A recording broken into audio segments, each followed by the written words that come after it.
স্বাগত সিটিভিএনে, আপনাদের সঙ্গে রয়েছি আমি সুচিস্মিতা। কেমন আছেন আপনারা? এই প্রশ্ন এখন প্রত্যেকের মনে ঘুরলেও একজন অপরজনকে জিজ্ঞেস করতে ভীষণই ভয় পান, কারণ তারা হয়তো বলে দিলেন একটা সামান্য সিমটমস, এবং সেই সিমটমস পরীক্ষা করালেই বেরোচ্ছে করোনা। ফলে এই একটা ভয় সাংঘাতিক আমাদের আকৃষ্ট করে রয়েছে। আমাদের চারপাশের যে পরিমণ্ডল, তার পাশে একটা আতঙ্ক রয়েইছে, কিন্তু তার মধ্যেও নিঃসন্দেহে আমরা সতর্ক, এবং তার জন্যই সুস্থতার সংখ্যাটাও যথেষ্ট পরিমাণ বেশি। এই করোনার আলোচনা বা করোনা নিয়ে নানা ধরনের মন্তব্য, নানা ধরনের প্রতিষেধক, নানা আলোচনা আমরা বারবারই করেছি, অবশ্যই ভবিষ্যতে করে আসবো এবং আজও করব। তবে তার সঙ্গে সঙ্গে এই মুহূর্তে করোনার দোসর কিন্তু জলবাহিত রোগ। কারণ বঙ্গোপসাগরে যে ঘূর্ণাবর্তের সৃষ্টি হয়েছে বা নিম্নচাপের সৃষ্টি হয়েছে, তার জন্য বেশ কয়েকদিন ধরে বৃষ্টি চলবে। এর আগেও বৃষ্টি চলেছে এবং ভবিষ্যতেও বৃষ্টি চলবে, বেশ কয়েকদিন ধরেই চলবে। এবং যার জন্য আমরা দেখতে পাচ্ছি যে রাস্তাঘাটের খারাপ অবস্থা যেমন রয়েছে, সেখানে যেমন জল জমছে, তার সঙ্গে সঙ্গে বেশ কিছু জায়গা এমন রয়েছে যা প্রায় ঘরের মধ্যে জল ঢুকে যাচ্ছে, রাস্তায় জল ঢুকে যাচ্ছে, রান্নাঘরে জল ঢুকে যাচ্ছে, মানুষজন সেই জলের মধ্যেই বসবাস করছে। কি সাংঘাতিক অবস্থা, কি দুর্বিষহ পরিস্থিতি, যেখানে আমরা শুধুমাত্র করোনা নিয়ে ভীষণভাবে আতঙ্কিত হয়ে রয়েছি, তার সঙ্গে সঙ্গে করোনার সঙ্গে এই বিষয়টাও কিন্তু যেই সব মানুষরা ফেস করছে তাদের কি বিভৎস অবস্থা আপনারা একবার ভেবে দেখুন। কারণ করোনা, তার রোগ নিঃসন্দেহে, তার চিকিৎসা চলছে, চেষ্টা চলছে বারবার করে মানুষকে সুস্থ করার। তার সঙ্গে সঙ্গে আমাদের ভুলে গেলে চলবে না যে আমাদের সঙ্গে কিন্তু ডেঙ্গু, ম্যালেরিয়া অর্থাৎ জলবাহিত বেশ কিছু রোগও রয়েছে, এবং এই রোগগুলি শুধুমাত্র আজকের নয়, বহু বছর ধরে হয়ে আসছে। আমরা আগের বছরও দেখেছি কত মানুষ আক্রান্ত হয়েছে, মৃত্যুর খবর পেয়েছি। এই বছর সেই করোনার সঙ্গে কিন্তু এই মুহূর্তে জলবাহিত রোগকেও গুরুত্ব না দিলে চলবে না। কি করবেন এই মুহূর্তটা, এই সব বিষয়টাই আমরা আলোচনা করব। কারণ এই মুহূর্তে করোনা যতটা গুরুত্বপূর্ণ, তার সঙ্গে সঙ্গে আরও চারপাশের যে বিষয়গুলি রয়েছে সেগুলোকেও সমানভাবে গুরুত্ব দিতে হবে আমাদের, এবং সেই বিষয়ে আমরা আলোচনা করব। আজকে স্টুডিওতে নয়, আমরা সরাসরি প্রযুক্তির মাধ্যমে চলে যাব ডাক্তারবাবুর কাছে। আজকে আমাদের সঙ্গে রয়েছেন ডক্টর অরিন্দম বিশ্বাস, এমডি মেডিসিন। ডাক্তারবাবু, আপনাকে স্বাগত। একেবারে প্রথমেই আপনাকে জিজ্ঞেস করব, কেমন আছেন আপনি? আমি ভালো আছি, সবাই সুরক্ষিত থাকুন, আর সব সিটিভিএন এর দর্শকদের অনেক শুভেচ্ছা, ভালোবাসা। একেবারে অবশ্যই আমরাও চাইবো যে আমরা প্রত্যেকে ভালো থাকি, এটাই আমাদের একমাত্র আশা। দেখুন, আমরা এই আশা নিয়ে প্রত্যেক দিন সকালবেলা ঘুম থেকে উঠি, রাত্রে শুতে যাই, আমরা প্রত্যেক মুহূর্তে আশা করি যে আমরা এই দুর্বিষহ মুহূর্ত থেকে বেরিয়ে আসব। কিন্তু আমাদের একটা কথা ভুলে গেলে চলবে না, করোনায় যেমন আমরা জর্জরিত, করোনা নিয়ে আমরা ভয় পাচ্ছি, তার সঙ্গে সঙ্গে আমাদের চারপাশে আরও প্রচুর এমন রোগ রয়েছে যা কিন্তু প্রাণঘাতী, যা কিন্তু আমাদের জীবনের জন্য যথেষ্ট বিপদজনক। মহামারীর পরিস্থিতিও কিন্তু আমরা দেখেছি। তো সেই দিকে তাকিয়ে দেখতে পারবো, এই মুহূর্তে বঙ্গোপসাগরে একটা নিম্নচাপের সৃষ্টি হয়েছে, বৃষ্টি চলছে, আগেও বৃষ্টি হয়েছে, পরেও হবে, এবং এই মুহূর্তটাও বৃষ্টি চলছে, নানান জায়গায় জল দাঁড়াচ্ছে, ফলে জলবাহিত রোগেরও একটা ভয় সৃষ্টি হচ্ছে। আমি একটা কথা আপনার কাছে জানতে চাইবো, এই যে জলবাহিত রোগ, তার সঙ্গে করোনা, কিভাবে নিজের প্রোটেকশন নেব? না, সত্যি কথা, করোনা নিয়ে আমাদের কিন্তু বেশি মনোনিবেশ করে ফেলেছি, এটা কিন্তু ঘটনা। কারণ সব জ্বরকেই করোনা মনে হচ্ছে, কারণ করোনার আতঙ্কের পারদ কিন্তু আমাদের এখনো চড়ে আছে, এখনো নেমে আসে। তো সেই ক্ষেত্রে আমরা অন্য রোগ যেগুলো কিন্তু ঘাতক, মানে মৃত্যু ঘটাতে পারে, সেই রোগগুলোর কথা কিন্তু অনেক সময় ভুলে যাচ্ছি। হয়তো কোনো পেশেন্ট, রোগী করোনা নিয়ে এসছে, কিন্তু তার আনুষাঙ্গিক কোনো রোগ আছে কিনা সেটা অনেক ক্ষেত্রে কিন্তু আমরা ভুলে যাচ্ছি, বা আমরা ধর্তব্যের মধ্যে ধরছি না। সেইটা কিন্তু এই মুহূর্তে আমাদেরকে যারা চিকিৎসক আছেন, তারা সবাই তাদের নিপুণভাবে কাজ করে যাচ্ছেন। কিন্তু এই কথাটাও মাথায় রাখতে হবে যে ম্যালেরিয়া, ডেঙ্গি, টাইফয়েড, হেপাটাইটিস, এইসব রোগ, বা হেপাটাইটিস এ আর ই, এই রোগগুলো কিন্তু হতে পারে। সেই ক্ষেত্রে আমাদের মাথায় রাখতে হবে, যখনই কোনো মানুষ জ্বর নিয়ে আসছে, যে এতগুলো সমস্যা তার কোনো আছে কিনা, আনুষাঙ্গিক কোনো সমস্যায় সে জর্জরিত কিনা। একদম। কোভিড হয়তো মৃদু হয়েছে, কিন্তু কোভিডের সাথেও এরা সারতে পারে, এটা কিন্তু ভুললে চলবে না। আর যেভাবে প্লাবিত হচ্ছে পশ্চিমবঙ্গের কিছু কিছু অংশ, আরো বৃষ্টি হতে পারে, সেরকম একটা আবহাওয়া দপ্তর থেকে আভাস মিলেছে। তো সেই ক্ষেত্রে এই রোগগুলো কিন্তু হতে পারে, আমাদের মাথায় রাখতে হবে। একদম আমরা করোনার উপসর্গ নিয়ে আলোচনা করেছি, আমরা দেখেছি কি কি উপসর্গ মোটামুটি হতে পারে, কোন উপসর্গগুলোকে ধরা যায়। কিন্তু একটু আমরা যদি আলোচনা করি একটু ডেঙ্গু, একটু ম্যালেরিয়া নিয়ে, কারণ এটা অবশ্যই নিঃসন্দেহে বহু বছর ধরে আমাদের সঙ্গে চলে আসছে। আমরা চেষ্টা করছি সেই রোগকে সারিয়ে মানুষকে সুস্থ করে তোলার। আগের বছর আমরা দেখেছি সেই বিষয়টি। কিন্তু একটা কথা আমি একটু জিজ্ঞেস করবো যে এই ডেঙ্গু আর ম্যালেরিয়ার এর উপসর্গগুলো কি, আপনি যদি এখন এক কথায় একটু জানিয়ে দেন। আমি আসবো আপনার কাছে এই বিষয়টা, তবে তার আগে আমাদের প্রথম দর্শক বন্ধু চলে এসেছেন, একটু কথা বলে নেব। নমস্কার, কে রয়েছেন? হ্যাঁ, আমি অনিমেষ সরকার বলছি নদিয়া থেকে। বলুন। হ্যাঁ, বলছি যে আমার দুটো প্রশ্ন আছে যে এই সাধারণ মানুষ বা 108 কোটি মানুষের দেশ, এই নিয়ে সরকার এতদিন ধরে কি চিন্তা ভাবনা করলো? কিছুই তো করলো না। আর দ্বিতীয়, আমাদের মতো সাধারণ গরিব মানুষ কতদিন গৃহবন্দী হয়ে থাকবে? 2-4 কিলো কি 5 কিলো চালে কি 2 কিলো ডালে কি আমাদের সারা মাস করা সম্ভব বাচ্চা কাচ্চা নিয়ে? আচ্ছা, খুব বড় বড় বড় দুটি প্রশ্ন ডাক্তারবাবু। হ্যাঁ, ওনার তো দুঃখ বেদনাটা বোঝা যাচ্ছে।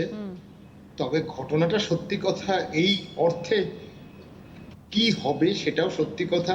ভবিষ্যৎ অন্ধকার বলবো না, কিন্তু ভবিষ্যৎ কিছুটা অনিশ্চিত সেটা বলবো। তবে আশা করা যায়, মানে আমাদের সবার প্রার্থনা, আমাদের প্রচেষ্টা থাকছে যে এই করোনা চলে যাক, এই কালো মেঘ কেটে যাক। মেঘ ঘনীভূত হয়েছে, বৃষ্টিপাত হবে, আকাশটা সাদা হয়ে যাক, পরিষ্কার হয়ে যাক, যাতে আমরা আবার স্বাভাবিক জীবনে ফিরে যেতে পারি। একদম, অর্থাৎ অন্ধকারের পর আলো আসে এবং সেই আলোর অপেক্ষা কিন্তু আমাদের অবশ্যই করতে হবে। ডাক্তারবাবু, হ্যাঁ, এইবার যেটা আপনি উপসর্গর কথা আলোচনা করেছিলেন, সেটা হচ্ছে ম্যালেরিয়ার উপসর্গ হবে জ্বর আসবে, জ্বরটা বেশ বেশি রকম আসে, তার সাথে কাঁপুনি দিয়ে জ্বর। এটা ম্যালেরিয়ার একটা মানে বিবরণ। আমরা অনেক দিন ধরে এই বিবরণে কিন্তু আলোচনা করেছি এবং এই বিবরণ সম্পর্কে কিন্তু আমরা অনেককে অবগত যে এমন জ্বর আসবে আপনার 4টে কম্বল লাগালেও সেই জ্বরে কাঁপুনিটা আটকাতে পারবেন না। আবার যখন জ্বর সেরে চলে যাবে তখন এত ঘাম হবে, তখন কম্বল কেন, তখন মনে হবে একটা ফ্যানটা চালাই। এইভাবে ম্যালেরিয়ার উপসর্গগুলো হয়। কিন্তু অনেক ক্ষেত্রে আমরা বুঝতে পারি না, এই পৃথকীকরণের অসুবিধাটা হয়েছে যে প্যারাসিটামল খেয়ে ফেলি আমরা খুব সহজে। তো প্যারাসিটামল যখন খাই না, উপসর্গগুলো এক একটা রোগের সাথে যে বিশেষভাবে থাকে সেটা অনেক সময় ঢাকা পড়ে যায়, সেটা সামনে আসে না। তখন পরীক্ষা ওপর আমরা কিন্তু কিছুটা নির্ভরশীল হয়ে যাই এবং ম্যালেরিয়ার ক্ষেত্রে নিশ্চয়ই পরীক্ষা করাতে হবে। কিন্তু একটা কি জানেন, ম্যালেরিয়া যদি দেখেন অনেকবার কিন্তু পরীক্ষা করালে ম্যালেরিয়া প্যারাসাইট দেখা যায় না। যদিও এখন অ্যান্টিজেন টেস্ট এসছে, সেইটা অনেক বেশি সেন্সিটিভ, অনেক বেশি কার্যকারী এবং তাড়াতাড়ি আমরা ধরে ফেলতে পারি ম্যালেরিয়াটা। এবং ম্যালেরিয়ার সুচিকিৎসা আছে। এই সুচিকিৎসা যদি মানুষ পেয়ে যায় তাড়াতাড়ি, তো সেইখানে মানুষ ভালো হয়ে যায়। এইবার ম্যালেরিয়া 4 ভাগে বিভক্ত, কিন্তু আমরা ভারতবর্ষে দুটো পাই, সেটা হচ্ছে প্লাজমোডিয়াম ভাইভ্যাক্স বা বিনাইন টার্সিয়ারি ম্যালেরিয়া বলি, আর একটা প্লাজমোডিয়াম ফ্যালসিপ্যারাম, যেটা আমরা সেরিব্রাল ম্যালেরিয়া হিসেবে অনেক সময় বলে থাকি। কিন্তু ফ্যালসিপ্যারাম ম্যালেরিয়াটা সেরিব্রাল এই কারণে বিপজ্জনক, কারণ ব্রেনের কিছু রিসেপ্টরের কাছে গিয়ে এই ম্যালেরিয়ার মশার যে প্যারাসাইটটা প্লাজমোডিয়াম, সেটা গিয়ে যুক্ত হয় এবং নানান রকম অসুবিধায় ফেলে এবং নানান অঙ্গ প্রত্যঙ্গ আঘাত করে সেগুলো কিন্তু নষ্ট করে দেয়। এই জন্য মৃত্যু হতে পারে। এই জন্য ম্যালেরিয়াটা ধরা দরকার। আমি ভাইভ্যাক্সকে একেবারে সবসময় বিনাইন হয় না, কিছু ক্ষেত্রে কমপ্লিকেশন দেখা যায়, অসুবিধা দেখা যায়, জটিলতা তৈরি হয়। তবুও ভাইভ্যাক্স ম্যালেরিয়া কিন্তু অনেকটা সাধারণ ম্যালেরিয়া হিসেবে আমরা গণ্য করি। তার চিকিৎসা যদি আমরা ঠিকমতো করে নিতে পারি তাহলে কিন্তু এটা আমরা রোগটাকে নির্মূল করা যায়। তবে আজকাল যেটা একটা অসুবিধা, ক্লোরোকুইন বলে যে ওষুধটা, প্রথমে কুইনাইন, তারপর ক্লোরোকুইন এলো, তারপর অনেক সময় ক্লোরোকুইন কাজ করে না, যেটাকে আমরা ক্লোরোকুইন রেজিস্ট্যান্স হিসেবে মেডিকেল পরিভাষায় বর্ণনা করি। তখন কিন্তু আর্টেমিসিন বলে এক ধরনের ওষুধ আছে, সেটা ট্যাবলেট ফর্মেও দেওয়া যায়, ইনজেকশন ফর্মেও দেওয়া যায়। সেই ট্যাবলেট ব্যবহার করলে কিন্তু ম্যালেরিয়া নির্মূল হয়। তবে একটা কথা আমি একটু জানতে চাইবো, আমরা উপসর্গের বিষয়ে শুনলাম, তবে এমন উপসর্গ আমরা নিঃসন্দেহে আমরা দেখে আসছি এবং এই জ্বর, সেই জ্বর কিন্তু করোনার সঙ্গে রিলেটেড। তো আপনি উপসর্গগুলি বললেন, আমি যদি একটু চলে আসি আবারও করোনার উপসর্গের দিকে, তারপরে আমি একটুখানি আসবো যে এই যে ডেঙ্গি এবং তার সঙ্গে ম্যালেরিয়ার এই উপসর্গ দেখা দিলে পরে কি করতে হবে, এবং তার সঙ্গে বাড়ির লোকজনকে বিশেষত বাচ্চাদের কিভাবে ভালো রাখা যাবে, কীভাবে সুস্থ রাখা যাবে, এই বিষয়টার সঙ্গে আসবো আমরা বিষয়টা। তবে তার আগে হ্যাঁ ডাক্তার আমি আসবো, তবে তার আগে পরবর্তী ফোন রয়েছে, একটু নিয়ে নেবো। হ্যালো, কে রয়েছেন? আমি সন্দীপ মালাকা বলছি। হ্যাঁ বলুন বলুন বলুন বলুন বলুন আমি সন্দীপ মালাকা বলছি। বলুন। নমস্কার স্যার। আমি নমস্কার। জানতে চাইছি যে এই করোনার ব্যাপারে যে কতটা প্রোটেকশন আমরা নেবো। 56 বছর বয়স আমার, তো আমি একজন হাই সুগারের পেশেন্ট। কতটা প্রোটেকশন আমরা নেবো? খালি সোশ্যাল ডিস্টেন্সিং আর আপনার ওই মাস্কটাই কি শেষ হবে স্যার? আচ্ছা, মানে আপনি কি কি প্রোটেকশন নেবেন তাই বলতে চাইছেন তো? হ্যাঁ স্যার। আচ্ছা, শুনতে থাকুন আপনি।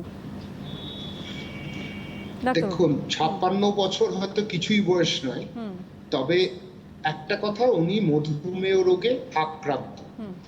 তো সেইখানে শর্করার মাত্রাটা ওনাকে নিয়ন্ত্রণে রাখতে হবে। ডাক্তারবাবুর সাথে দূরাভাষে হোক, তার চিকিৎসা কেন্দ্রে হোক, যেখানেই হোক যোগাযোগ রেখে ওষুধগুলো যেন নিয়মিত খান সময় মতো। এইবার ওনার আনুষাঙ্গিক একটা রোগ আছে, তার নাম হচ্ছে ডায়াবেটিস। এইবার কিন্তু এই রোগ প্রতিরোধ করার ক্ষমতাটা অনেকটা খর্ব। সেই ক্ষেত্রে করোনা যদি হয়, সেখানে হয়তো একটু জটিল পরিস্থিতি হতে পারে, হবেই তা না, হতে পারে।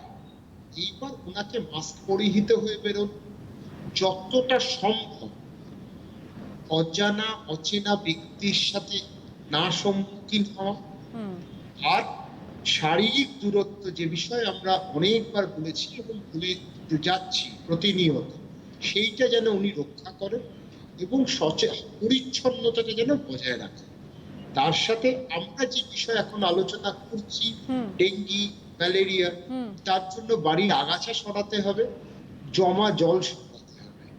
এইভাবে যদি আমরা সচেতনতার বার্তাটা এগিয়ে নিয়ে যেতে পারি, তাহলে কিন্তু উনিও ঠিক থাকবেন, ওনার আশেপাশে যারা আছেন তারাও সুস্থ থাকবেন, সুরক্ষিত থাকবেন।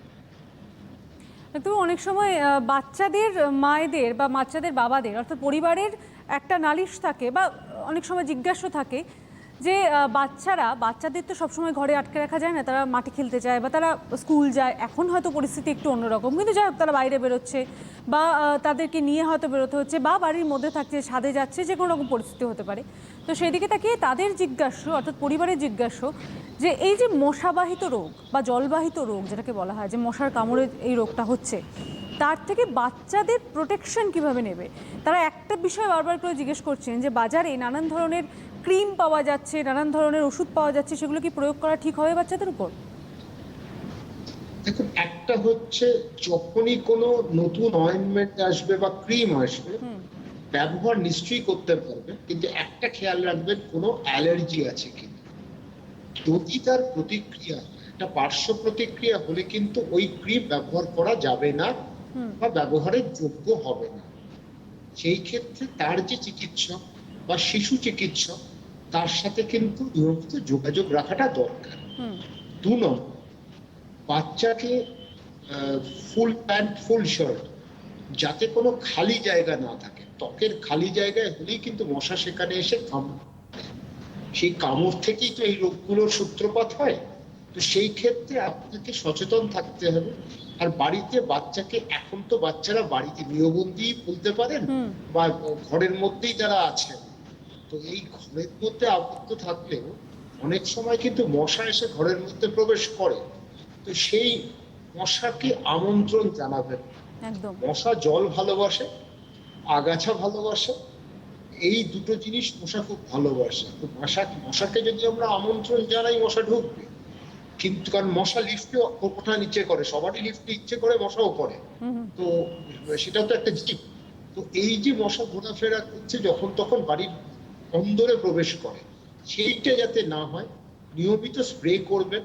এবং যারা অ্যালার্জি আছেন তারা মাস্ক পরে, মাস্ক তো এমনি আমরা এখন অনেক বেশি পরছি আগের তুলনায়, তো মাস্ক পরে আপনি স্প্রে করুন রুমটা, যাতে মশা না থাকে। আর তার সাথে বাড়িতে জমা জল রাখবেন না। আর ডেঙ্গির কথাটা মনে রাখবেন, ডেঙ্গির উপসর্গটা হচ্ছে ডেঙ্গি চিকেনগুনিয়া দুটোতেই গিটে গিটে ভীষণ ব্যথা, মানে মাসেলে এত ব্যথা হয়, ওই জন্য আর হাড়ের মধ্যে মনে হবে হাড়গুলো ভেঙে যাচ্ছে, ওই জন্য ব্রেক বোন ফিভার কথাটা এসেছিল ডেঙ্গির সাথে। আর চিকেনগুনিয়াতেও একই কথা, যে কার্লড আপ। চিকেনগুনিয়া কথাটা হচ্ছে আফ্রিকান কথা, আফ্রিকান কথা মানে কার্লড আপ মানে কুকড়ে যাওয়া, ব্যথায় কুকড়ে যাওয়া থেকে কথাটা চিকেনগুনিয়া এসেছিল। তো এই দুটো রোগের উপসর্গ ব্যথা, জ্বর তো থাকবেই আর প্রচন্ড ব্যথা থাকবে সারা শরীরে, মানে অসহনীয় ব্যথা। সেই কিন্তু আজকাল আবার আমি যেরকম বললাম, প্যারাসিটামল দেওয়াতে আমরা খানিকটা কিন্তু এর থেকে নিস্তার পাই। আচ্ছা, আমরা আরেকটা বিষয় ডাক্তারবাবু আপনার কাছে আসবো, ওষুধ খাওয়ার বিষয়টা। কারণ এমন অনেক সময় আমরা দেখেছি যে ডাক্তারের পরামর্শ ছাড়াই শুধুমাত্র দোকানে গিয়েই ওষুধের নাম বলে ওষুধ কিনে পরে খাওয়া হয়ে যায়, কিন্তু এতে যে বেশ কিছু সাইড ইফেক্টও হতে পারে সেই বিষয়গুলো কিন্তু অনেকেরই মাথা থাকে না। আমি আসবো এই বিষয়টা আপনার কাছে, তবে তার আগে পরবর্তী ফোন রয়েছে, একটু দেখে নেবো কে রয়েছে। হ্যালো, কে রয়েছেন? হ্যাঁ, আমি বনগাঁ থেকে বলছি। হ্যাঁ বলুন। আমি গপ্পারানী মন্ডল বলছি। বলুন বলুন। বলছি, আমরা ডাক্তারবাবুর কাছে একটা প্রশ্ন, আমরা ট্রেনে হকারি করে ভাই। হ্যাঁ, আচ্ছা। কিন্তু 2019-20 সালে 15ই আগস্ট ভ্যাকসিন বেরোনোর কথা ছিল। হ্যাঁ, সেটা আদতে কি আমাদের ভ্যাকসিনটা কি সরকার এরকম করে বলছে আমরা ট্রেনে হকারি করতে পারবো? মেঘটা যে ডাক্তারবাবু আজকে বললো যে কালো মেঘ কেটে গিয়ে পরিষ্কার হয়ে যাক। হ্যাঁ, কিন্তু আমরা যে আদতে সেই পরিষ্কারটা হবে, এটাই আমার ডাক্তারবাবুর কাছে প্রশ্ন। মানে আপনার প্রশ্ন যে আপনারা আবার আপনাদের স্বাভাবিক জীবনে ফিরতে পারবেন কিনা, তাই তো? হ্যাঁ হ্যাঁ হ্যাঁ হ্যাঁ হ্যাঁ। আচ্ছা আচ্ছা, এটাই শুনতে থাকুন। এটাই আমার ডাক্তারবাবুর কাছে প্রশ্ন। আচ্ছা, অবশ্যই শুনতে থাকুন ডাক্তারবাবু। দেখুন, আমার শুধু অভিপ্রায় নয়, আমার প্রার্থনা যাতে মানুষ আবার মুক্তাঙ্গনে ফিরে যেতে পারে, আবার শহরটা যেন একটা মুক্তাঙ্গন হয়। কিন্তু কবে স্বাভাবিক হবে ডাক্তার হিসেবে আমি কেন, কেউ বলতে পারবে না। কোনো ডাক্তার যদি কোনো দাবি করে থাকেন সেটা ভুল করেছেন। তার সব থেকে বড় প্রমাণ হচ্ছে, সবচেয়ে দুর্বল মানুষটা পৃথিবীর হচ্ছে বিশ্ব স্বাস্থ্য সংস্থার ডিরেক্টর জেনারেল। তিনি তার ডিগবাজিগুলো আমরা দেখতে পাচ্ছি, তিনিও বলে দিলেন এটা চিরকালীন থাকবে। তো এই যে চিরকালীন আমি চাইছি না, আর চিরকালীন এই ভাইরাস এত সক্রিয় থাকতে পারে না, ভাইরাস নিষ্ক্রিয় হবেই, তবে সেটা সময়ের অপেক্ষা। তো উনি হকারি করেন, উনি একজন বাংলার মানুষ, আমাদেরই একজন ভাইয়ের মতন, উনি আবার কাজে ফিরে আসুন, আবার রোজগার করুক, কিন্তু কবে হবে না। কিন্তু এটাও কথা, আপনি হকারি করতে গিয়ে আপনি যদি অসুস্থ হয়ে পড়েন, আপনার দিকে তো গোটা পরিবার তাকিয়ে রয়েছে, আপনি তো উপার্জনকারী, তো আপনি অসুস্থ হয়ে পড়লে উপার্জনটা আসবে কোত্থেকে? এটাও একটা দিক। আর অনেক জায়গায় এই কোভিড রোগে এত খরচ হচ্ছে, সে বিষয়ে তো আমি অনেকবার বলেছি, আবার বলছি, যে মানুষের হাতের বাইরে, সীমানার বাইরে চলে যাচ্ছে তাদের খরচটা। তো সেই ক্ষেত্রে অনেকে স্বেচ্ছা মৃত্যুর জন্য লিখছে, মালদায় যে ঘটনাটা ঘটেছে, এইগুলো তো ভারতবর্ষের একটা অন্ধকার দিক। সেই অন্ধকার দিকগুলো যাতে মুছে যাক আমিও চাইব, কিন্তু একই সাথে বলবো আপনি স্থানীয়ভাবে কিছু কাজ করার চেষ্টা করুন, স্বাবলম্বী হন। আত্মনির্ভরতার বাণী তো আমরা পেয়েছি, সেই বাণীটা আমরা এগিয়ে নিয়ে যাই। ডাক্তারবাবু, যে বিষয়টা আলোচনা করছিলাম, আমরা বহু মানুষকে দেখেছি যে ধরুন কোনো কারণে কোনো রকম কোনো উপসর্গ দেখলো, সেটা মাথা ব্যথা হোক, হাত পা ব্যথা হোক বা অন্যরকম কিছু, তারা দোকানে গিয়ে ডাক্তারবাবুকে না দেখিয়েই বা প্রেসক্রিপশন না নিয়ে গিয়েই দেখিয়ে বা বলে শুধুমাত্র ওষুধ নিয়ে এসে ওষুধ খেয়ে নেয়। অনেক সময় সেটা কমে যায়, কিন্তু অনেক সময় সাংঘাতিক রিয়াকশন হয়ে যায়। কি বলবেন এই বিষয়টা? দেখুন, একটা কথা, একটা অল্প বয়স, একটা 5 বছরের বাচ্চাকে আপনি সুন্দরবনের জঙ্গলে ছেড়ে দিন, সে ঘুরে বেড়াবে, কারণ সে বাঘ কি হতে পারে, বাঘ কতটা ক্ষতি করতে পারে মানুষের, সে বিষয়ে সে জানে না, সে অজ্ঞ। তো এই যে আমরা কোনো বিষয় যদি না জেনে আমরা কিছু করতে যাই, সেটা কিন্তু আমাদের বিপদ ডেকে আনবে। একটা ভিটামিনও কিন্তু পার্শ্ব প্রতিক্রিয়া থাকতে পারে, খুব স্পষ্ট করে বলছি। তো আপনি যখন দোকানে যাচ্ছেন, কেন দোকানদারের ওপর ভরসা করছেন? তার শিক্ষাগত যোগ্যতা কিন্তু আপনার থেকে ওপরে না, খালি উনি কতগুলো ওষুধ বিক্রি করছেন সকাল থেকে রাত বলে কয়েকটা ওষুধ সম্বন্ধে জানেন, কিন্তু আপনি তো শিক্ষিত, আপনি একটু পড়ে নিন বা ডাক্তারবাবুর সাথে দূরাভাষে যোগাযোগ করে নিন এবং বিষয়টা জানুন যে কতটা অসুবিধা হতে পারে আপনার ওষুধ খেলে। সেক্ষেত্রে ডাক্তারবাবুর সাথে যোগাযোগ করে একটা নিদান নিয়ে এবং নিদানপত্র নিয়ে দোকানে যান, এমনি যাবেন না, দোকানদারের ওপর ভরসা রাখবেন না। সেক্ষেত্রে একটা ওষুধ আপনাকে দিয়ে দিল, তার কোনো দায়িত্ব থাকছে না, ওইটুকুই, সে একটা ক্রয় ক্রেতা আর বিক্রেতা হয়ে যাচ্ছে বিষয়টা। সেখানে আপনার জীবন হানি যাতে না হয় বা মারাত্মক কিছু ঘটনা না তৈরি হয়, সেইটা আপনাকে কিন্তু বুঝতে হবে। আচ্ছা, আরো একটি ফোন নিয়ে নেবো, পরবর্তী কলার কে রয়েছে একটু দেখে নেবো। হ্যালো, কে রয়েছেন? হ্যালো, আমি সুব্রমণ্যম চৌধুরী বলছি বজবজ থেকে। আচ্ছা, বলুন। আচ্ছা, আমার সমস্যা হয়েছে, আমার আপনার করোনা পজিটিভ হয়েছিল আচ্ছা, এবং আমার প্রবলেম হয়েছিল শ্বাসকষ্ট। আমি হসপিটালে ভর্তি হয়েছিলাম এবং 1 মাসের উপরে আমি বাড়িতে এসেছি। এখন আমি যে ওষুধগুলো খাচ্ছি সেটা হচ্ছে এবি। না, কি ওষুধ খাচ্ছেন নাম বলতে হবে না, আপনি কেমন আছেন সেটা জানান। এখন আমি মোটামুটি আছি, কিন্তু কাজ করার মতন পরিস্থিতি নেই, কাজকর্ম করার মতন। আচ্ছা, কি প্রশ্নটি আপনার? আমার প্রশ্ন হচ্ছে কি, আমি কি আগের মতন আমি যখনই আপনার অষ্টমিটারে দেখছি আমার 97, 98 আসছে, হ্যাঁ, কিন্তু কাজকর্ম করতে গেলে এটা অনেক ফল্ট হয়ে যাচ্ছে, হাঁটাহাঁটি বার করতে গেলে অনেক ফল্ট হয়ে যাচ্ছে। আচ্ছা, এখন কি আমি আমার আগের পূর্ব জায়গায় ফিরতে পারবো কাজকর্ম করার ক্ষেত্রে? আচ্ছা, আচ্ছা, ঠিক আছে, শুনতে থাকুন আপনি ডাক্তারবাবু। না না, এই অসুবিধাটা শুধু ওনার না, যে কোনো ভাইরাল রোগে মানুষ আক্রান্ত হলে দুর্বল হয়ে তার যাওয়া ভীষণ। দুর্বলতা চরমে ওঠে একদম।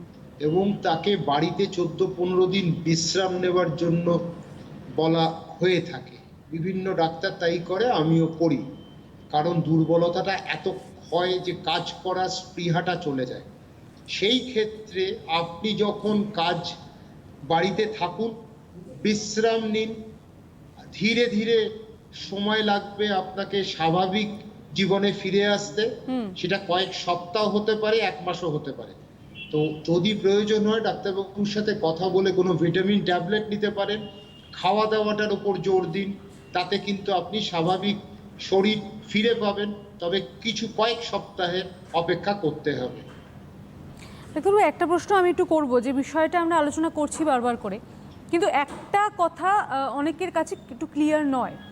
কারণ ধরুন আজকে করোনা হলে পরে আমরা কি করব মোটামুটি আমাদের একটা ধারণা রয়েছে, কিন্তু এই যে একটা কাঁপুনি দিয়ে জ্বর, সেটা ডেঙ্গি হোক, ম্যালেরিয়া হোক বা যেরকম হোক, আমাদের প্রথম স্টেপ কি থাকতে চলেছে? প্রথম স্টেপ হচ্ছে, আপনার যদি খুব অস্বস্তি হয় আপনি প্যারাসিটামলটা খান, অসুবিধা নেই। প্রথমেই অ্যান্টিবায়োটিকের দিকে মানে যে কিনতে যাবেন না, আচ্ছা, অ্যান্টিবায়োটিকের দিকে যাবেন না, ডাক্তারবাবুর সাথে কথা বলুন। ডাক্তারবাবু বিচার করে আপনাকে ঠিক একটা পথ নির্ধারণ করে দেবে। তিনি পথ প্রদর্শক, যে আপনার কি কি পরীক্ষা এই মুহূর্তে লাগবে, সেইটা দেখে আপনাকে করাটা অনেক সহজ। কিন্তু অনেক সময় প্রযুক্তির মারফত আলোচনা করতে হয়, সেখানে সবটা দেখা সম্ভব হয় না। তো সেইখানে অনেকটা পরীক্ষার নির্ভরশীল হয়ে যাই আমরা। তবুও ডাক্তারবাবুর সাথে যোগাযোগ করুন, কি পরীক্ষা লাগবে কোভিড ছাড়া। উনি যদি মনে করেন আপনার একটা কালচার লাগবে, সেটা ইউরিন হতে পারে, সেটা ব্লাড কালচার হতে পারে, সেটা ডেঙ্গি হতে পারে, সেটা ম্যালেরিয়া হতে পারে। নতুন আরেকটা রোগের সম্বন্ধে সবসময় আমি উল্লেখ করি, সেটা স্ক্রাব টাইফাস, যেটা কলকাতা শহরেও কিন্তু দেখা যাচ্ছে। তো সেটা একটা পোকার কামড়ে হয়, একদম। সেই স্ক্রাব টাইফাস আছে কিনা সেইটা দেখা, এই সব বিষয়ে আলোচনা করে পরীক্ষাগুলো করান, তারপর আপনার চিকিৎসাটা শুরু হয়ে যাক, তাতে আপনি কিন্তু অনেক তাড়াতাড়ি সুস্থ হয়ে যাবেন।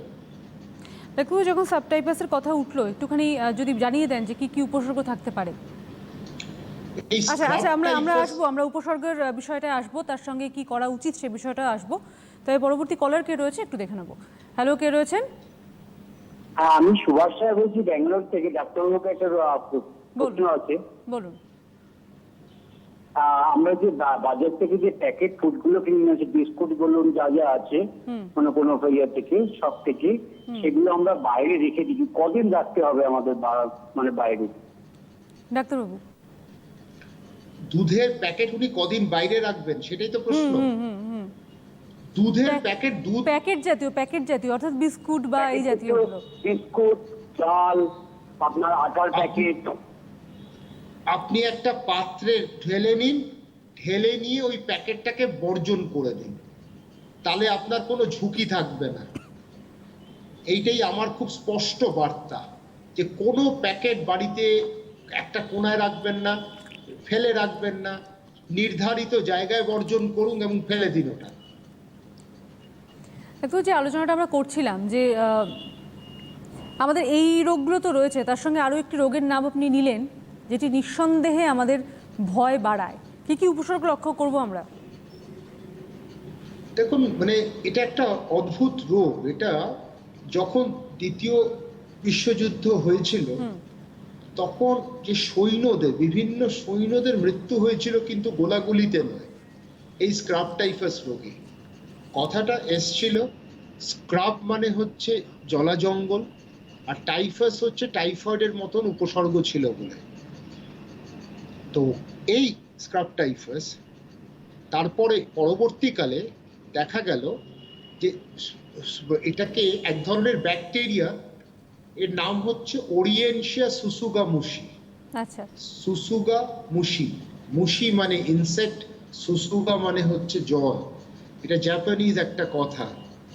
এই ব্যাকটেরিয়াটা শরীরে প্রবেশ করে গ্ল্যান্ড, আমাদের যে লিম্ফ গ্ল্যান্ড আছে, আমাদের পিলে আছে মানে স্প্লিন, লিভার, তার সাথে হচ্ছে লাংসকে এফেক্ট করতে পারে, ফুসফুস, তারপর ব্রেইনকে, কিন্তু বহু সময় নেয়। আমরা এটাকে একটা মেডিকেল পরিভাষায় বলি পাইরেক্সিয়া অফ আননোন অরিজিন। জ্বরের কারণটা আমরা খুঁজে পাচ্ছি না, কিন্তু এটা একটা কারণ। প্রথম আমরা এখন স্ক্রাব টাইফাসের উপর নজর দিচ্ছি বলে পরীক্ষাটা তাড়াতাড়ি হয়ে যাচ্ছে, চিহ্নিত হচ্ছে। এবং স্ক্রাব টাইফাস ট্রম্বিউকিউলাইড মাইট, এই মাইটটা যখন কামড়ে একটা আলসার তৈরি করে পায়, সেইখান দিয়ে ব্যাকটেরিয়াটা ঢোকে।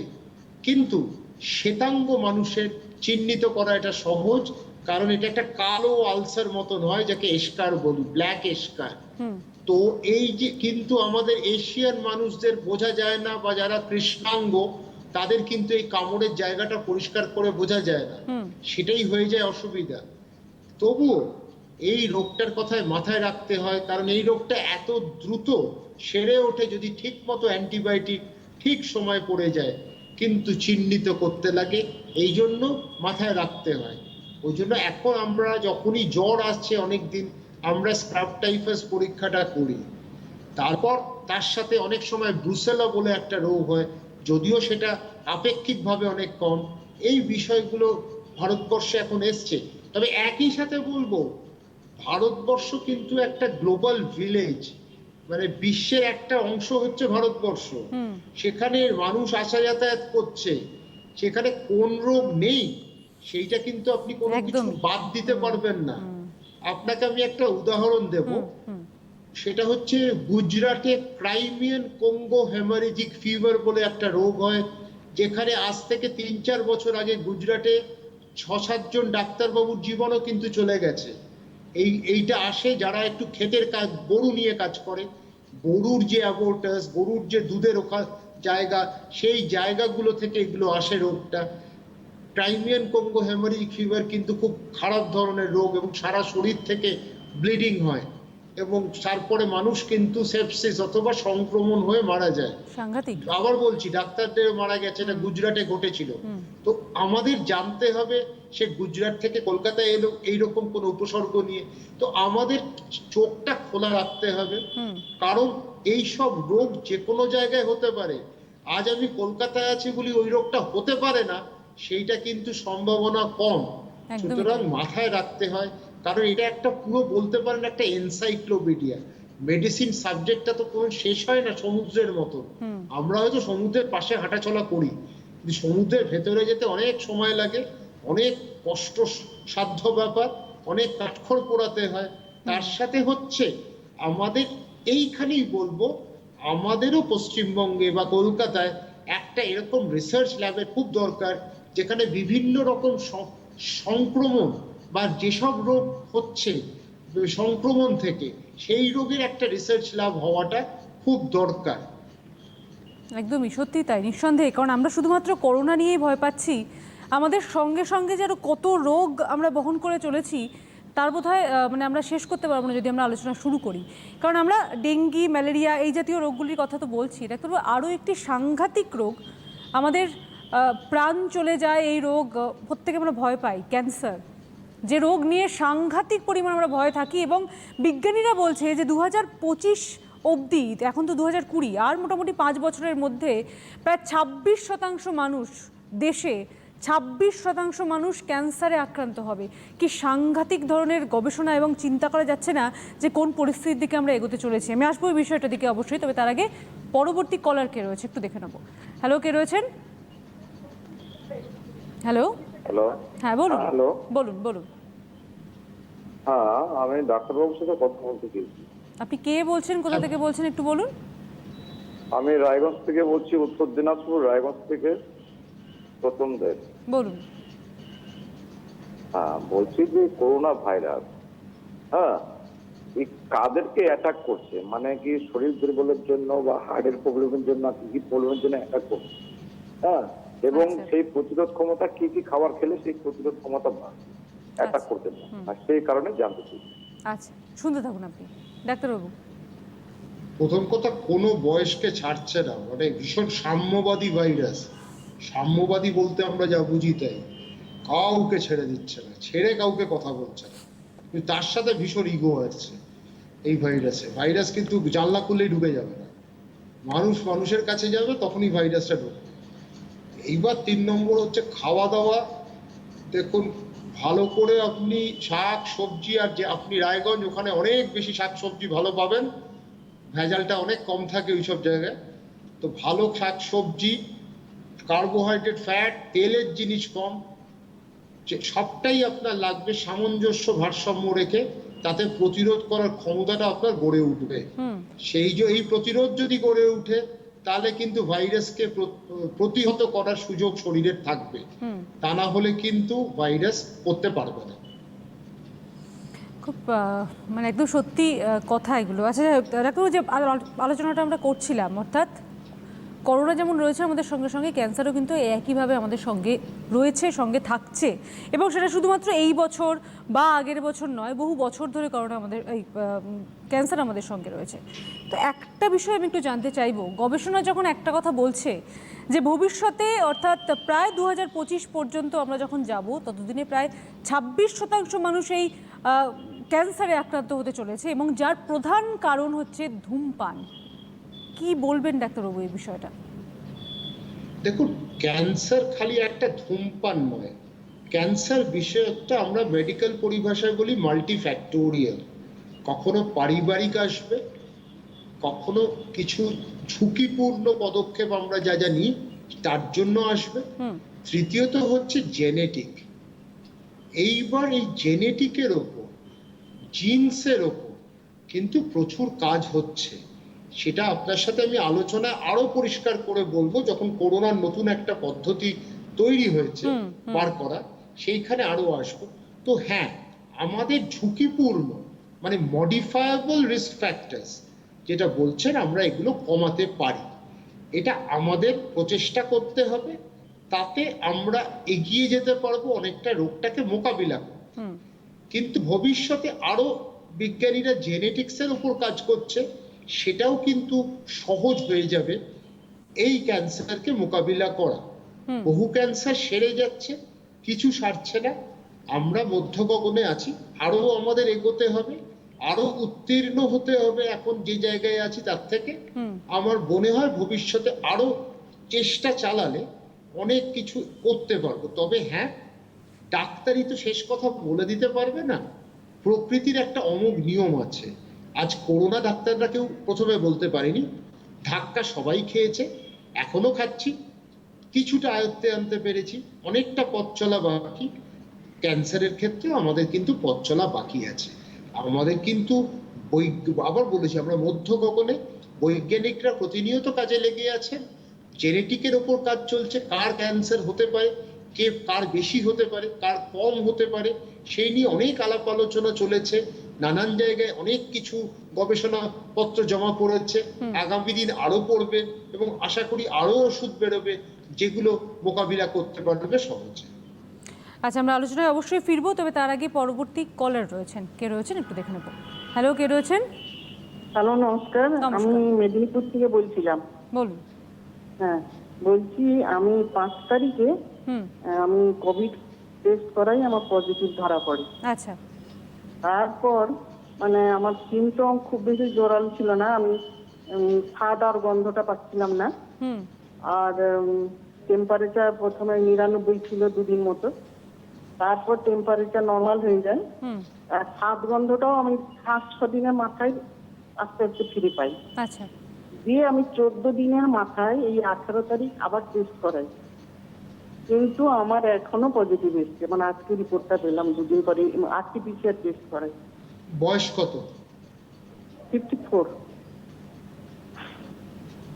আচ্ছা। আচ্ছা, আপনাকে চিন্তার কোনো কারণ নেই। অনেক সময় লাগে, কারোর 1 মাসও লেগে যাচ্ছে ঋণাত্মক হতে। প্রথমে ধনাত্মক ফল অনেক দিন ধরে হয়, কিন্তু যত দিন যায় কারোর ক্ষেত্রে একটু সময় নেয়। আবার বলি, আরটিপিসিআর এমন একটা পরীক্ষা যেখানে মৃত এবং জীবিত ভাইরাসের পৃথকীকরণ করা সম্ভব হয় না। আপনার হয়তো শরীরে ভাইরাস মৃত, তবুও পরীক্ষা ফল দেখা যাচ্ছে যে একটা ধনাত্মক ফল। কিন্তু পরবর্তীকালে এটা আমরা বহু দেখেছি, একটু বয়স্ক যাদের বয়স একটু বেশি, তাদের ক্ষেত্রে ভাইরাসের শরীর থেকে চলে যেতে কিছুটা সময় লাগে, বা মৃত ভাইরাসের যে শরীর যে পরিকাঠামোগুলো পড়ে রয়েছে সেইগুলো যেতেও সময় নেয়। সুতরাং একটু অপেক্ষা করুন। আপনি 7-10 দিন বাদে না হয় আরেকটা পরীক্ষা করান, 10 দিন বাদে, তখন দেখবেন ফলটা ঋণাত্মক হয়ে গেছে। সেই ক্ষেত্রে চিন্তা করার কোনো কারণ নেই। আপনি সুস্থ থাকবেন, স্বাভাবিকভাবেই করবেন, যা কাজকর্ম করছেন করে যান, মাস্ক পরিহিত হয়ে। ডাক্তারবাবু, একটা প্রশ্ন এখান থেকে আমি করব, এই জাতীয় রোগীর থেকে কি সংক্রমণ ছড়ানোর আশঙ্কা থাকছে? উনি সবই ওষুধ খেয়েছেন, এটা আশা করা যায়, এবং ডাক্তারবাবু যিনি দেখছেন ওনাকে সব কথাটাই ওনার সাথে বোধহয় আলোচনা করেছে, বিস্তারিতভাবে উনি জানেন। হওয়ার কথা নয়, কারণ শরীরে ওনার অ্যান্টিবডি আছে। আচ্ছা। যারা সুস্থ হচ্ছেন তাদের তো শরীরে নিশ্চয়ই কিছু অ্যান্টিবডি তৈরি হয়েছে, এইটা তো মেনে নিয়েই আমাদের এগোতে হয়। সেই ক্ষেত্রে আমি মনে করি যে যদি অ্যান্টিবডি প্রবেশ করে থাকে শরীরে বা স্থায়ী থাকে, তাহলে ওনার থেকে অন্যদের ছড়ানোর কারণ কিন্তু নেই। আচ্ছা ডাক্তারবাবু, একটা বিষয় আমরা আগেও আলোচনা করেছি, অর্থাৎ টেস্ট নিয়ে একটা আলোচনা, যে কতটা টেস্ট হচ্ছে, কতটা টেস্ট হয়নি, তার সঙ্গে আমাদের রাজ্যে পর্যাপ্ত টেস্ট কিট আছে কি না, এই সমস্ত বিষয়ে আমরা বহুবার নানা বিতর্ক দেখেছি, নানা মতামত দেখেছি, নানা আলোচনা দেখেছি নিঃসন্দেহে। কিন্তু ইতিমধ্যেই আমার যখন ডাক্তারবাবুর সঙ্গে একটু আগেও কথা হচ্ছিল, আমরা বারবার করেই একটা কথার দিকে বারবার করে ফোকাস করছিলাম যে একটি নতুন টেস্টের চিন্তাভাবনা চলছে। আমি সেই বিষয়টা একটু জানতে চাইবো ডাক্তারবাবু। হ্যাঁ, এই নতুন টেস্টে খুব ভালো প্রশ্ন করেছে। এটাকে বলে ক্রিসপিআর। এর একটা ইতিহাস আছে, এই উৎসটা আমি একটু বলে দিই। আমাদের শরীরে ডিএনএ থেকে আরএনএ হয়, আরএনএ থেকে প্রোটিন হয়, এটা হচ্ছে নিয়ম। যে ভাইরাস ভাইরাল ডিএনএ আছে, সেইখানে ভাইরাস সোজা ওটাকে আরএনএ, তারপর প্রোটিন তৈরি করবে, আবার আরএনএ ভাইরাস সেটাকে প্রোটিন তৈরি করবে। কিন্তু আমরা যেই আরটিপিসিআর পদ্ধতিটা, এই ভাইরাল আরএনএ তারপর ডিএনএ আবার আরেকটা আরএনএ তৈরি করে আমরা এটা পরিষ্কার করে দেখতে পাই ভাইরাস আরএনএ আছে কিনা।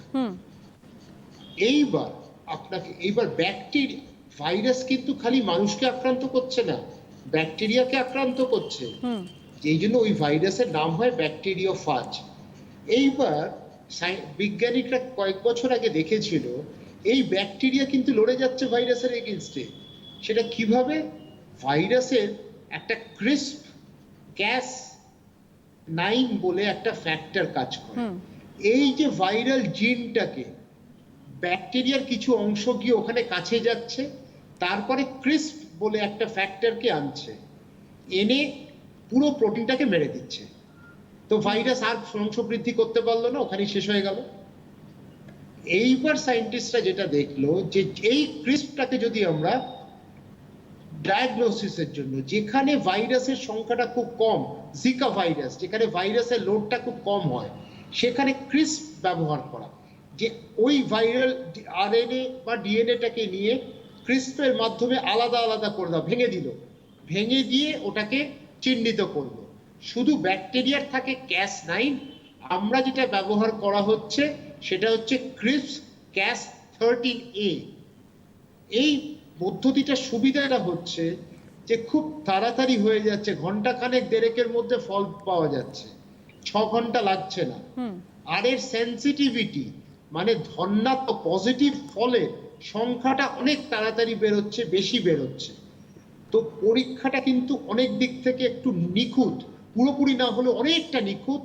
এবং সব থেকে বড় কথা যে স্যাম্পল যেটা বলছেন, স্যাম্পল হয়তো আমরা নিচ্ছি, এর আবার আরেকটা নতুন এডিশন তৈরি হয়েছে, সেটা হচ্ছে নাকের একদম সামনে থেকে নাও বা স্যালাইভাতে নাও, সেটা ক্রিসপ মেথডটা ক্রিসপিআর, যেটা বিরাট নাম, ক্রিসপিআর কথাটা বলি আমরা।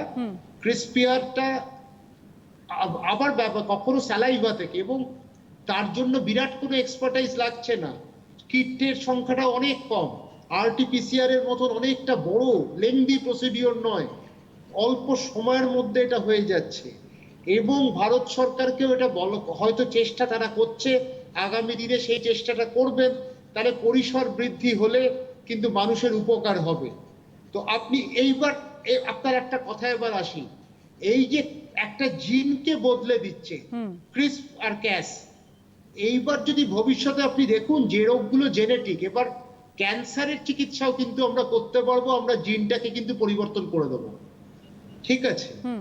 এইবার যে কোনো রোগ যেগুলো জন্মগত হয় সেগুলোও কিন্তু জেনেটিক এই ক্রিসপ আর ক্যাস দিয়ে কিন্তু আমরা বদলে দিতে পারবো। কোন দিকে আমরা যাচ্ছি এবার বুঝতে পেরেছেন, যে ক্যান্সারের চিকিৎসাও কিন্তু এই ক্রিসপিআর দিয়ে করা যাবে। তার মানে একটা ব্যাকটেরিয়া মানুষকে কত কিছু জানিয়ে দিল, যে কত করতে পারি আমরা। একটা ছোট্ট ব্যাকটেরিয়া যদি আমরা পড়াশোনা করি, সেটা ভবিষ্যতে মানব জাতির জন্য যে কত শুভ, সেটা কিন্তু আমরা জানতে পারলাম। এবং এই এখন জানতে পারছি যে করোনার ক্ষেত্রেও এই পরীক্ষার মাধ্যম ব্যবহার করতে পারি। এবং তার সঙ্গে সঙ্গে একটু জানিয়ে রাখবো আপনাদের, এই যে বিষয়টা, অর্থাৎ গবেষকরা, বিজ্ঞানীরা বলছেন যে প্রায় 6 রকমের করোনা ভাইরাস রয়েছে, এবং যার জন্য তারা তাদের উপসর্গ চেঞ্জ করে। এবং যেহেতু এতগুলো ভাইরাস এবং তারা তাদের উপসর্গ চেঞ্জ করছে, সেই জন্যই আমাদের মধ্যে একটা কনফিউশন সৃষ্টি হচ্ছে যে জ্বর হলে পরেই করোনা, নাকি মাথা ব্যথা হলে করোনা, নাকি অন্য কোনো উপসর্গ থাকলে করোনা। এবং তার জন্য বিজ্ঞানীরা এই জাতীয় টেস্ট আবিষ্কার করছে, যে একটা টেস্টেই যেন সমস্ত রকম কিছু আপনাদের সামনে ক্লিয়ার হয়ে যায়। অর্থাৎ আমাদের মধ্যে যে একটা আশঙ্কা কাজ করছে, বারবার করে একটা আতঙ্ক কাজ করছে, তাতে একটা কথা বলবো, আতঙ্কিত হবেন না। কারণ যে বিজ্ঞানীরা রয়েছেন তারা বারবার প্রচুর পরিমাণ চেষ্টা করছেন। ইতিমধ্যে প্রতিষেধক নিয়ে নানান ধরনের আলোচনা হয়েছে, নানান বিষয়গুলি উঠে এসছে, নানা আপডেট আপনাদের সামনে আমরা রেখেছি। এবং তার সঙ্গে সঙ্গে দেখুন টেস্টেরও কিন্তু যথেষ্ট উন্নতি হচ্ছে। তাই দয়া করে আপনাদের একটাই অনুরোধ, আপনারা আতঙ্কিত না হয়ে দয়া করে একটু সতর্ক থাকুন। তাহলেই বোধহয় আমরা সমস্ত রকম এই যে রোগ, শুধুমাত্র করোনা নয়, তার সঙ্গে সঙ্গে আরও যে আমাদের নানান ধরনের রোগ, তার সমস্ত কিছু কিন্তু আমরা পরাজয় করে আমরা জয়ের দিকে এগিয়ে যেতে পারবো। ধরো একটা বিষয় আমি একটুখানি জিজ্ঞেস করবো আপনার কাছে। আমরা এই করোনা বিষয়ে নানা ধরনের আলোচনা করেছি, বহু দিন ধরে আলোচনা করে এসেছি, এবং ভবিষ্যতে আরও কী ধরনের আলোচনা হতে পারে মোটামুটি আমরা একটা চিত্র সামনে এনেছি। কারণ গবেষণা চলছে, টেস্ট সামনে আসছে, তারপর প্রতিষেধক সামনে আসার কথা চলছে। কিন্তু তার সঙ্গে সঙ্গে আমাদের মধ্যে একটা পরিবর্তন আমরা বিশেষভাবে লক্ষ্য করছি, তা হলো মানসিক দিক দিয়ে পরিবর্তন। মানুষের মধ্যে একটা হানাহানি, একটা বিদ্বেষ, এই বিষয়টা আমরা দেখেছি আগে, কিন্তু এই মুহূর্তে দাঁড়িয়ে মানুষের মানসিকতা সাংঘাতিক ধরনের লোপ পেয়েছে। আসবো এই বিষয়টার দিকে আমরা, তবে পরবর্তী কলার কে রয়েছেন একটুখানি দেখে নেব। হ্যালো, কে রয়েছেন? হ্যাঁ, আমি গৌতম বলছি পাঞ্জাব থেকে। বলুন বলুন। বলছি এখানটায় পাঞ্জাব জলন্ধরে তো করোনা পেশেন্ট ডেলি মানে এত হচ্ছে, মানে ডেলি নিউজে দিচ্ছে 15-20 জন মারা যাচ্ছে, এমনি এখনো কখনো মানে মানে পেশেন্ট অনেক বেশি হচ্ছে এখানটা, কিন্তু সিমটম বোঝা যাচ্ছে না যে কি মানে কেমন মানে কিসের জন্য হচ্ছে। আচ্ছা, মানে আপনি সিমটমসটা জানতে চাইছেন, তাই তো? হ্যাঁ, বোঝাই যাচ্ছে না, কিন্তু সবাই তো এমনি ফ্রি ঘুরে বেড়াচ্ছে, মাস্ক লাগাচ্ছে কিন্তু অত কেয়ার করে না কেউ। আচ্ছা আচ্ছা, মানে সেই সতর্কতা, ডাক্তারবাবু যে বিষয়টা সতর্কতা বিষয়কটা বারবারই উঠে আসে, একটাই প্রশ্ন, একটাই কথা, বারবার সতর্ক হওয়ার কথাই আমরা বলি। এবং তার সঙ্গে সঙ্গে যেমনটা বলছিলাম যে উপসর্গ প্রচুর চেঞ্জ হয়েছে, এগুলো উনি জানতে চাইছেন যে কোন কোন উপসর্গগুলোকে আমরা মাথায় নিয়ে চলবো অর্থাৎ করোনার রোগের জন্য। দেখুন, আবার আমরা বলেছি কাশি, সর্দি, জ্বর হতে পারে, ঘ্রাণ শক্তি নষ্ট হতে পারে, স্বাদ নষ্ট হতে পারে। যদি স্বাদের ব্যাপার হচ্ছে আপনি তেতো জিনিসটাও বুঝতে পারবেন না, মিষ্টি জিনিসটাও বুঝতে পারবেন। আর ঘ্রাণ শক্তি চলে গেলে অন্যান্য ভাইরাসের ক্ষেত্রে নাকটা বন্ধ থাকে, এখানে নাক বন্ধ হবে না, কিন্তু আপনি স্বাভাবিকভাবে নাক দিয়ে নিঃশ্বাস করছেন। এগুলো হচ্ছে চিহ্নিত করার উপায়। তার সাথে ডায়রিয়া হতে পারে, তার সাথে কেউ বলছে স্ট্রোক হতে পারে। আমার বক্তব্য হচ্ছে পরিসরের বৃদ্ধি হয়েছে, এত বৃদ্ধি হয়েছে মানুষের মনে রাখা কষ্ট। তবুও যেখানে সন্দেহ আপনার মনে হবে চিকিৎসকের সাথে কথা বলে পরীক্ষাটা করিয়ে। আর দেখুন, প্রত্যেকটা রাজ্যে, সব রাজ্যে মানুষ প্রচন্ড ভাবে মেনে চলছে, এটা তো ভুল। আমরা লকডাউনের দিনেও আমরা কত ভালো ভালো ফুটবল প্রদর্শনী ম্যাচ দেখেছি, মানে খুব এনজয় করেছি, আমি খুশি হয়েছি। এই যে তো পাঞ্জাবেও হচ্ছে, মহারাষ্ট্রেও হচ্ছে, মহারাষ্ট্র মুম্বাইতে আছে, যতই করে রাখুক তারা 1 নম্বরটা ধরে রেখেছে অনেকদিন ধরে। তো এই যে আমরা যতদিন সচেতন হব না ততদিন তো আমাদের এই সমস্যা থাকবে, তো আমরাই দোষ। কিন্তু তার সাথে প্রশাসনকে কড়া পদক্ষেপ নিতে হবে।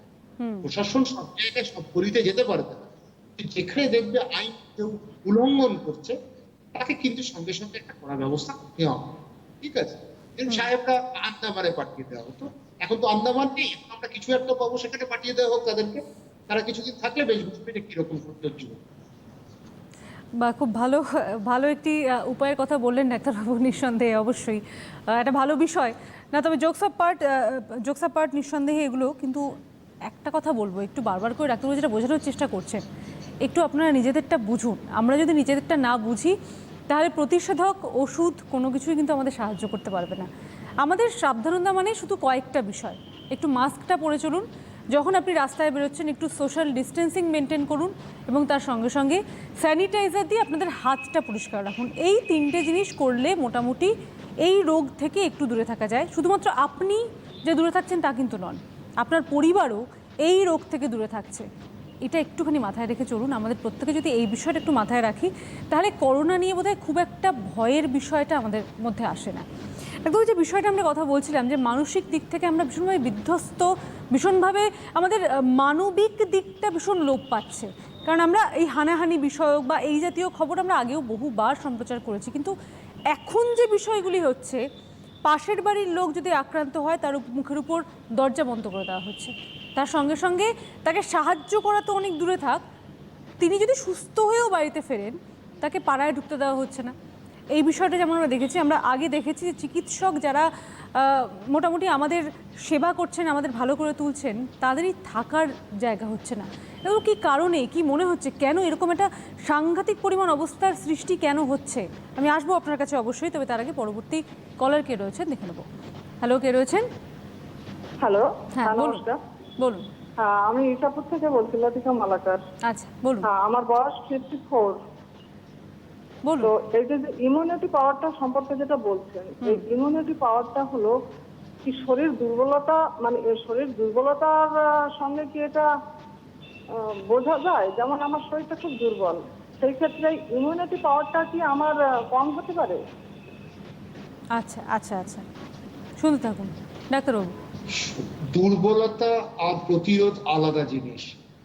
দুর্বলতার অনেকগুলো কারণ থাকতে পারে, তার মানে আপনার প্রতিরোধ করার ক্ষমতা যে কম তা নয়। তবে কেন দুর্বলতা সেটা ডাক্তারবাবুর সাথে আলোচনা করুন।